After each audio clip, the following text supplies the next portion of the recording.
Family TV.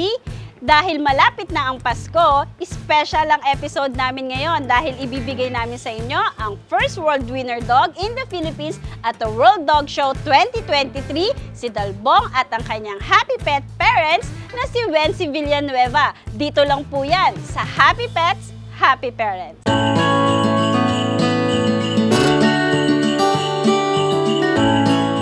As promised mga ka-Happy Pets, kasama na po natin ang award-winning tandem na si Dalbong and Sir Wency Villanueva at ka-Happy Family na rin po natin sila. Welcome to the FBI family, Sir Wency Villanueva and Dalbong. Good morning, Miss Abby, and hello po sa mga Happy Pets per parents po natin dyan. Ayan, Sir Wency, syempre marami po nagtatanong, no? Paano po ba nagsimula ang tandem nyo nito ni Dalbong? Actually, yung tandem namin ay nagsimula 2 years ago, but Dalbong is well-known na before pa sa South Korea since this dog is joining na sa dog show or competition. Simula nung baby puppy pa lang siya. Imagine, ilang taon na siya ngayon. He is 5 years old na and until now nagko-compete pa rin siya. Yes. Sir Wency, maitanong ko lang ha, kailan po ba kayo nag-start na sumali sa dog show? Nag-start ako sumali ng dog show, I guess, 4 years ago.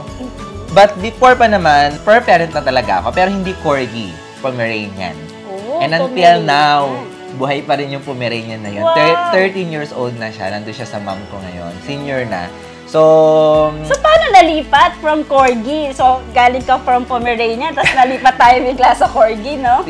Well, alam naman natin, Corgi is very nice, very royal and regal dog. So, this kind of breed kasi, nirequest ko siya na maging gift sa partner ko. Sabi ko, gusto ko ng Corgi kasi cute, diba? And hindi ko na namalayan, napunta na ako sa dog show industry, na-meet ko yung mga tao na encourage talaga sa akin na sumali sa competition. And ngayon, from one Corgi, meron akong 11 Corgis. Wow, and meron pa dami. akong mga Corgis na nagka-campaign sa Amerika and sa ibang part ng Asia. Wow. Eto sir, maidagdag ko lang sa question ko about kay Dalbong. Ano po yung ano yung naaalala nyo po na first dog show nyo ni Dalbong? First dog show namin together is under PCCI. Yung memories na yun, yung time na una kaming nag-compete together is, yun din yung naging reason kung bakit kami nandito ngayon. Yes. Because from the scratch kasi kami talaga eh. I can imagine na this dog ay magiging world winner. Ang ginawa ko lang talaga is nag-trust, sumali lang kami ng sumali. Siyempre, hindi naman pagsali mo, panalo kayo agad. So, I hope, marami ka tagapagdadaanan. So, I hope na yung mga magdo-dog show in the future, sana huwag nyo agad sukuan. So, Sir Wency, sa palagay nyo po, ano po ang best quality ni Dalbong? At bakit isa kayo sa mga award-winning tandem ngayon?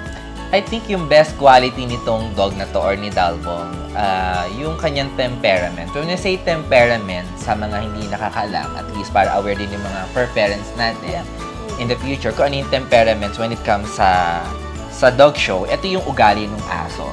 Yung overall na ugali niya, yung pagiging mabait, masunurin, hindi siya aggressive dog. So kasi kapag ang show dog kasi is maayos ang temperament, madalis mo siya matitrain.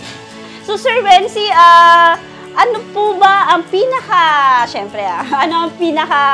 most memorable award talaga ni Dalbong? Well, the most memorable one is yung recently lang, which is the World Winner title.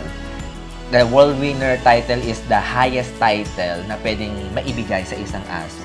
So wala nang pwedeng, kahit sumali kami ng sumali, wala nang mas tataas doon. Kahit makaipon pa to ng sandamakmak na best in show, runner-up in show, best of breed. Kahit ipunin namin yun forever o hanggang kailan pwede, yun na yung title na yun. Hindi na yun malalampasan. So, we are happy na at least dito sa Pilipinas, meron na tayong isang world winner dog from the Philippines. So, ito yung isang bagay na gustong-gusto kong ipagmalaki kasi we did it with our passion, with our effort, and of course, with our love with Dalbong.